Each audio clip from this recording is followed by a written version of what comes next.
Hello, friends. I am Chevy. Welcome to my shed. How are you today? How's life in your world? How's things where you are? I hope it's fantastic. Everything here is great.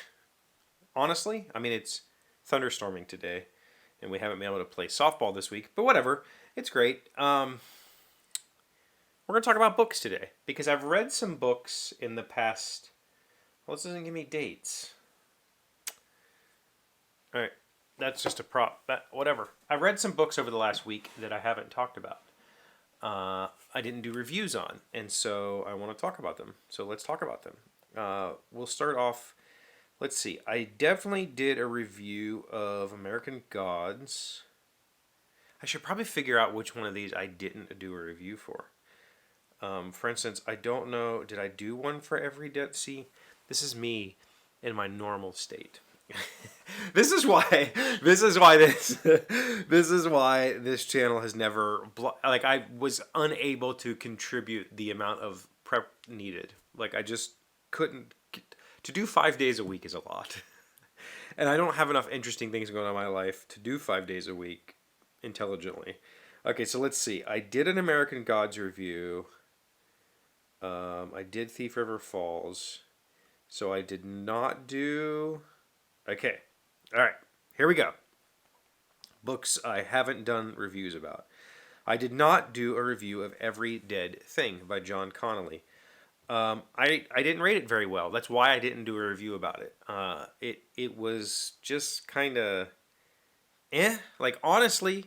So I read this. I finished this book on March 22nd. I rated it 3 stars, and I don't know what it was about. What was Every Dead Thing about?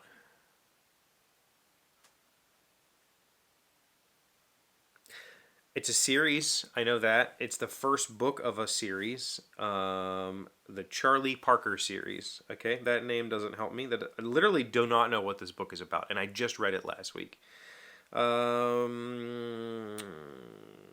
Let's see.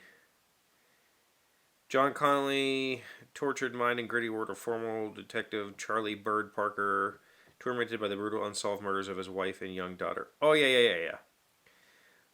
So this book is about a man whose wife and daughter get killed. Well, the series is like him.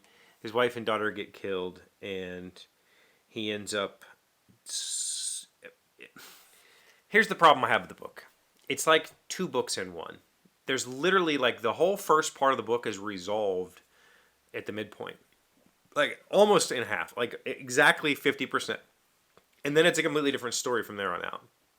That doesn't really tie in much other than this detective, what's his name again? Parker? Charlie Parker? This detective's wife and child got killed.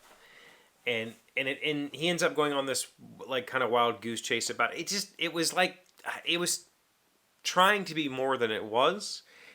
I felt like the idea was fun. Like it's a little bit of a supernatural, not really, but kind of supernatural bent.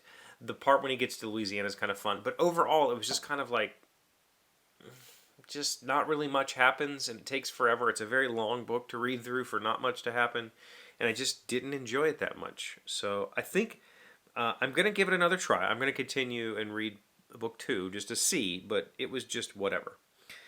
So that I read, and then we did American Gods, and then The Chill. So The Chill is by Scott Carson. I read his book, Where They Wait, I think it's called, in January or February. And I enjoyed that book, and I thought this guy, this new author, he's not really a new author, I'll tell you about that in a second, has a good voice, has a very familiar writing style, felt a little bit like reading a King book with Where They Wait. But it wasn't, that book had some plot problems. It was just kind of like, but I really enjoyed the writing style, I really enjoyed the characterizations. The Chill, I enjoyed much more. I thought it was a very good book, very interesting storytelling. It's apparent from these 2 books that this author has something, he likes water. Both of these books are about water in some way, shape, or form, and about water kind of holding memory and water enacting those memories on the world at a later date. So this is a supernatural book from the very early on. You are fed the supernaturalness of this book, and I would say that I gave it 4 stars because the story was interesting, the plot was interesting, the characters were very interesting, but the pacing was kind of off. Like it just was like this slow plot. It wasn't like I think they call it a intense thriller. I wouldn't call it that at all. I don't even can't think of any thrilling moments in the book.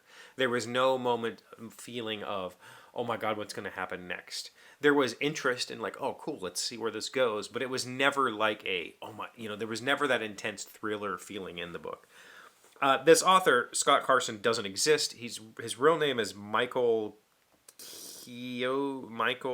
something or other, Kyocera or Corita. Michael Corita is his name. And he writes thrillers. Like, that's his thing. But he came up with this pen named Scott Carson to write supernatural thrillers because they kind of, those crowds don't mix. And so when you're expecting a traditional thriller and you get hit with this supernatural stuff, it's kind of like, what? So he split the two. And I very much enjoyed it. And his new book just came out like last week, I think. So I will be picking it up at some point and reading it. But right now I'm trying to burn through as many Kindle Unlimited books as I can just to, I paid 99 cents. I might as well read them. And I'm currently reading the first book of the Pendergast series called Relic. I'm not enjoying it at all, but I'm going to keep reading. So we'll see what happens. The other thing I did was I read an actual physical book. I bought this physical on purpose. My kid came downstairs the other day and saw me reading it and like turned to Malia and was like, what is he holding in his hand? I don't understand what that is. This is a book called Rewrite Your Life, Discover the Truth Through the Healing Power of Fiction by Jessica Laurie. I read Jessica's book, The Unspeakable Things. We did a review about it here. And I very much enjoyed that book, despite basically nothing happening. It's almost just a slice of life in this 12-year-old girl's world, which is very bizarre and weird. And I wanted to know more about Jessica's writing style because I found that I was super compelled by these characters, but there wasn't really anything going on. There was just like little vignettes of this person's life, and that was kind of it. But I was also engrossed in the book, and I'm going to be reading more of Jessica Laurie's work. So I bought this book to kind of try to see what her approach to writing is, and I really liked this book. So I bought it in paperback because to me this is a reference, and for references I like to have them available that I can have beside me as I'm doing something. I don't want to have to try to find the file.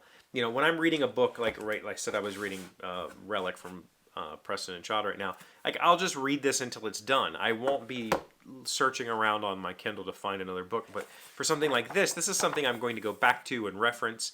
I want to just have this at hand when I want it at hand. So writing style, like writing guides, obviously thesauruses and dictionaries, that sort of stuff. I like to have a physical, right here so I can review it. This was great. Her approach is what it says on the cover.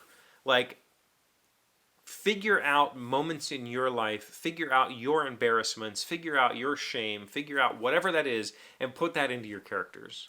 And use the process of writing that character and that character's reaction as a way for self-reflection and healing. Rewrite your life. Literally, like, take a situation from your life that you wish had gone differently and make it go differently in your fiction.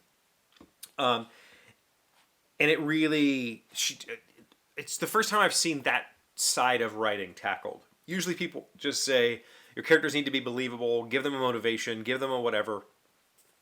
But very rarely have I seen dig into yourself and find those nuggets of yourself. Don't just make this stuff up. Use your own personal beliefs, your own personal regrets, your own personal fears, and put that into your characters because that's going to make them much more believable. And so after reading this, the character in Unspeakable Things is much more vibrant and alive to me because I found out that basically that was her childhood. Like the weird sex parties and drugs and an alcoholic, abusive father, like that was her life. And that's part of the reason why it felt so visceral and so real when I was reading that character, was because it wasn't just a character. It was a fictional version of her life. But she was able to put that emotion and stuff into it. So this I found very fantastic. So those 3 books I read last week. Well, technically I finished this morning, so whatever. I started it last week. And I'm now reading just thrillers that I'm finding, thrillers and horror stories. I don't know. I'm looking for more, so keep suggestions coming if you have suggestions that you want me to read. Specifically Kindle Unlimited stuff, just because I'm trying to burn the 2 months that I have, read as much as I can, and then I'll turn it back in. I've found in the past, I've subscribed to Kindle Unlimited in the past, and it ended up just being like a $10 a month tax for holding on to some books that I might read someday, instead of using it, to act like the books that I want to read aren't on Kindle Unlimited.